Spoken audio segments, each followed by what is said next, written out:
మీకు ఈ వీడియో నచ్చినట్లయితే వీడియో క్లిక్ చేసి ఛానల్ని సబ్స్క్రైబ్ చేసుకోండి. రాథోడ్ బాకీ ఇద్దరు మాట్లాడుకుంటూ ఉంటారు. ప్రాబ్లం వచ్చిన తర్వాత పోరాటం కంటే అసలు ముందే మనోహరి ఏం చేస్తుందో మనం ముందే తెలుసుకోవాలి రాథోడ్. అప్పుడే ప్రాబ్లం రాకముందే మనం సాల్వ్ చేసుకోవచ్చు కదా. ఆ ప్రాబ్లమే రాకుండా ఉన్నప్పుడు మనకి ఇంకా బాగుంటుంది కదా అని బాగి అంటుంది. అయితే ఇప్పుడు ఏం చేద్దాం మిస్సమ్మా అని రాథోడ్ అడుగుతూ ఉంటాడు. ఇప్పుడు మనోహర్ని ఫాలో అవుతూ వెళ్దాం.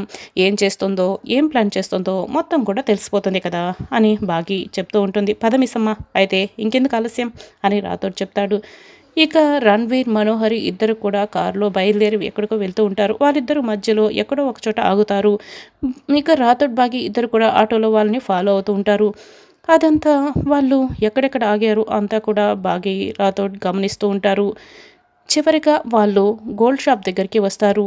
రణ్వీర్ మనోహరి ఇద్దరు కూడా గోల్డ్ షాప్ లోపలికి వెళ్తూ ఉంటారు. రాథోడ్ బాగి ఇద్దరు కూడా చాటుగా ఇదంతా చూస్తూ ఉంటారు. అప్పుడే రణ్వీర్ దుర్గ పాప ఫోటోని ఆ సెట్జీకి చూపిస్తారు.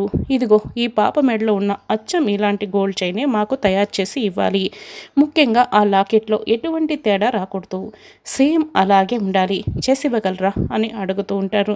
తప్పకుండా సార్, తప్పకుండా చేసిస్తాం, ఆ ఫోటో ఇచ్చి వెళ్ళండి అని సెట్జీ చెప్తాడు.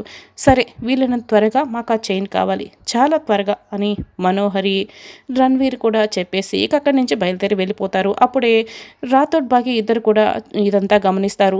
మనోహరి రణ్వీర్ ఇద్దరు అక్కడి నుంచి వెళ్ళిన తర్వాత రాథోడ్ వాళ్ళు ఇచ్చిన ఫోటో ఏంటో మనం వెళ్ళి చూడాలి అని బాగి చెప్తుంది.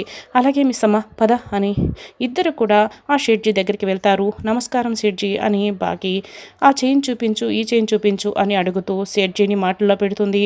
ఆ షెడ్జీ ఏమో చైన్లు చూపించడానికి వెనక్కి తిరగగానే అక్కడే టేబుల్ పై ఉన్న ఆ ఫోటోని తీసుకొని బాగి రాథోడ్ ఇద్దరు కూడా షాక్ అయి చూస్తూ ఉంటారు. దుర్గా పాప మెడలో కూడా సేమ్ అంజు మెడలో ఉన్న లాకెట్టే ఉందని బాగీకి ఇప్పుడు అర్థమవుతుంది.